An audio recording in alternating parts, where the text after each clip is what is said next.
Olá, meninos e meninas, e aí, tudo bem com vocês, meu povo? Espero que sim. Tudo tranquilo? Tudo dominado? Que bom! Estamos de volta com as nossas videoaulas, o nosso conteúdo, onde hoje vamos abordar o posicionamento de Alberto Magno. Vamos entender quem foi esse filósofo, qual a sua importância, quais os seus ensinamentos, o que ele colocou de ensinamento para o povo da sua época e que veio sofrendo transformações para a nossa história de hoje. Por que ele é considerado um dos principais filósofos? Então vamos entender isso na nossa aula de hoje. E aí, estão preparados? Podemos começar? Então vamos lá. Então, começando o nosso conteúdo, que vamos observar, Alberto Magno representou a primeira grande expressão filosófica e científica do impacto de Aristóteles sobre a cultura ocidental latina. Professor, o que significa essa cultura ocidental latina? De acordo com o nosso meridiano de Greenwich, os países do lado leste eram considerados países orientais e os do lado oeste eram considerados países ocidentais. Então, quando ele se fala de cultura ocidental latina, está se referindo aos países da América Latina, está se referindo aos países do lado oeste. Ele foi um dos mais universais pensadores da Idade Média. Seus interesses iam com relação à ciência e à teologia. Então, ele tinha como base as ciências naturais, o estudo das ciências, e a teologia, que era a questão religiosa. Deixou contribuições à lógica, à psicologia, à metafísica, à meteorologia, mineralogia, botânica e zoologia. É considerado também o santo padroeiro das ciências naturais. Por que ele é considerado santo padroeiro? Porque ele pertencia à Igreja Católica, ele fazia parte da igreja, então ele era um representante religioso. Nesse momento, você vai fazer o quê? Pegar o seu caderno, vá lá, eu espero. Corra lá, pegue o seu caderno. E aí, pegou? Sim? Então vamos lá. O título da nossa aula de hoje que você vai colocar: Alberto Magno. E vamos para as nossas setas de informações. Primeira seta, o que você vai escrever? Ele foi um dos mais universais pensadores da Idade Média. Então, a primeira seta é essa que você vai escrever. Segunda seta, seus interesses estavam relacionados com as ciências naturais e a teologia. Em teologia, vocês vão colocar entre parênteses religião.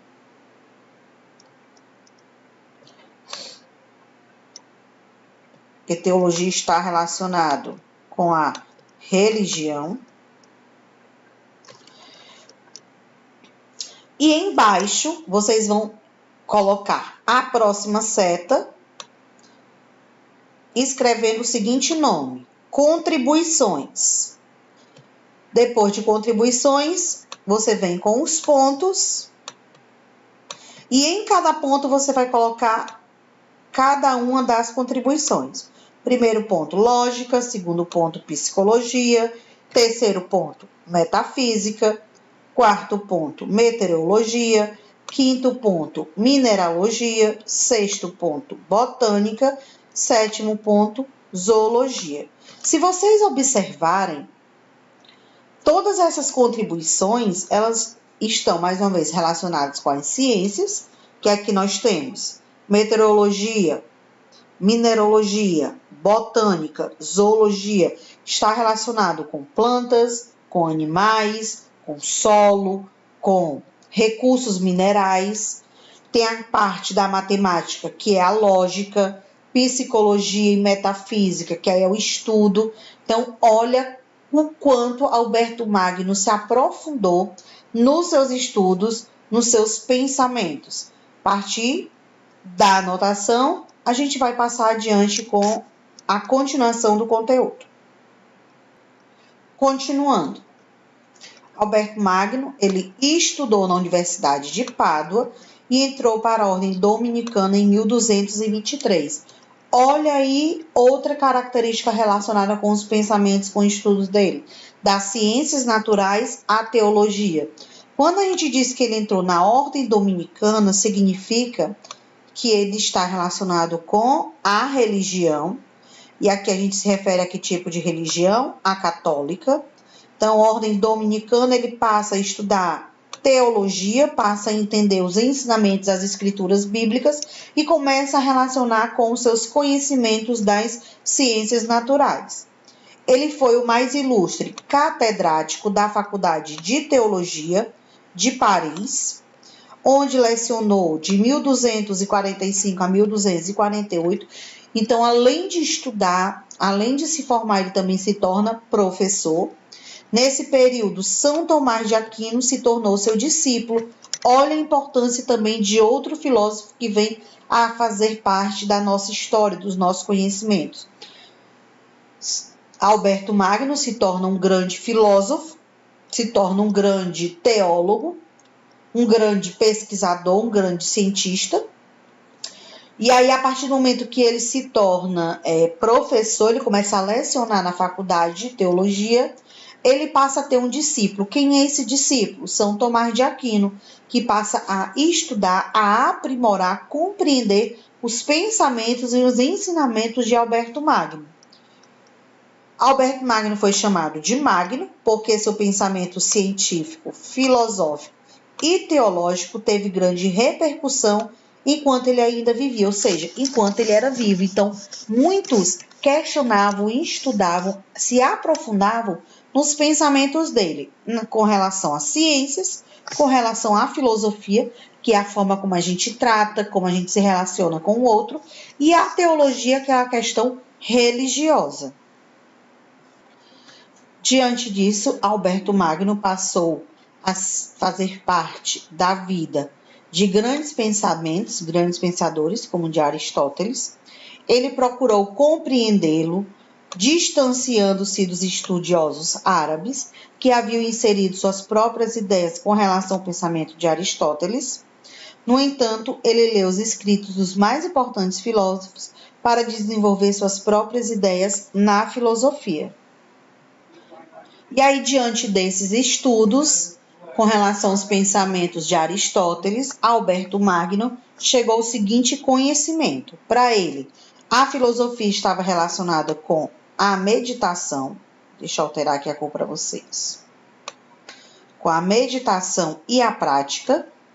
Então, nós temos 4 pontos relacionados. Vamos lá. Primeiro ponto, meditação com a prática. Primeiro e segundo. A terceira, filosofia com a teologia, onde tem a revelação de Deus. E a quarta é a razão e a fé. Então, no caderno, o que é que vocês vão anotar que eu vou explicar? Vocês vão botar o conhecimento e vão numerar. O conhecimento, e vocês vão numerar os 4 tipos de conhecimento que, na visão de Alberto Magno, é importante para a compreensão do que pode acontecer na base científica, filosófica e teológica. Primeiro ponto aqui em cima, vocês vão botar meditação. Então, na visão dele, necessitamos meditar, meditação.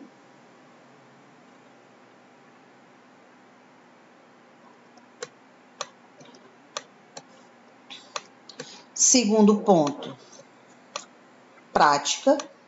Você praticar aquilo que você pensou, aquilo que você compreendeu, meditou.